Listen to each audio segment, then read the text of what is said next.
Congress party ప్రభుత్వం ఇది ప్రజల ప్రభుత్వం, ప్రజాపాలన అని గొప్పలు చెప్పుకుంటూ ప్రజలను నట్టింట ముంచే విధంగా ఇవాళ కాంగ్రెస్ పార్టీ వ్యవహరిస్తూ ఉన్నది.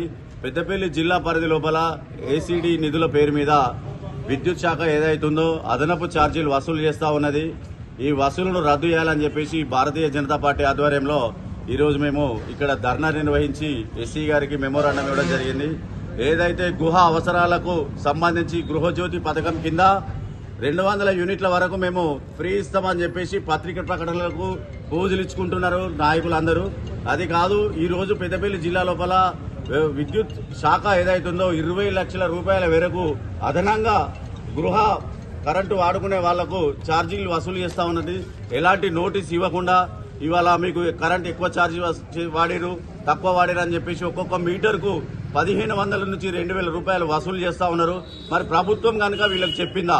ప్రభుత్వం ఏమని చెప్పింది అని చెప్పేసి మేము డిమాండ్ చేస్తే వాళ్ళ దగ్గర సమాధానం లేదు.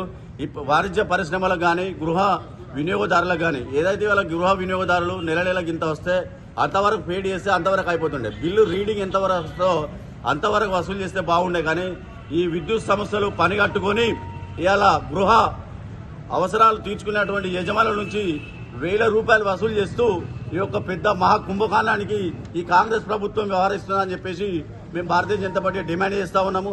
అదేవిధంగా కొత్తగా పెళ్లి అయినటువంటి వాళ్ళు, కొత్తగా రేషన్ కార్డు వచ్చిన వాళ్ళకు కూడా గృహజ్యోతి కింద వీళ్లకు యూనిట్ ఏదైతుందో మంజూరు చేయాలని చెప్పేసి భారతీయ జనతా పార్టీగా మేము డిమాండ్ చేస్తా ఉన్నాము. ఇదే విధంగా ఇట్లా కొనసాగితే మేము ఎక్కడైనా ప్రభుత్వాన్ని కానీ అధికారులను కూడా ఎక్కడికక్కడ అడ్డుకుంటామని చెప్పేసి మేము తెలియజేస్తా ఉన్నాము. ప్రజలకు ఒక మెయిన్ విజ్ఞప్తి, మీరు ఎంతైతే కరెంట్ బిల్ వాడుకుంటున్నారో అంతవరకే బిల్ పే చేయండి. ఈ సర్చార్జీల పేరిట, డెవలప్మెంట్ ఫండ్ పేరిట వసూలు చేస్తే మాత్రం ₹1 కూడా చెల్లించకండి.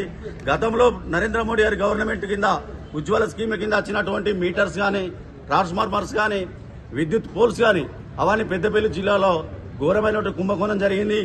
ఇప్పటి వరకు మేము కొన్ని సందర్భాల్లో అడిగితే ఇప్పటి వరకు అధికారులు ఇలాంటి సమాధానం కూడా తెలియజేస్తలేరు. వాటిపైన కూడా మేము రానున్న రోజుల్లో ఆందోళన కార్యక్రమాలు ఉధృతం చేస్తామని చెప్పేసి మేము తెలియజేస్తా ఉన్నాం.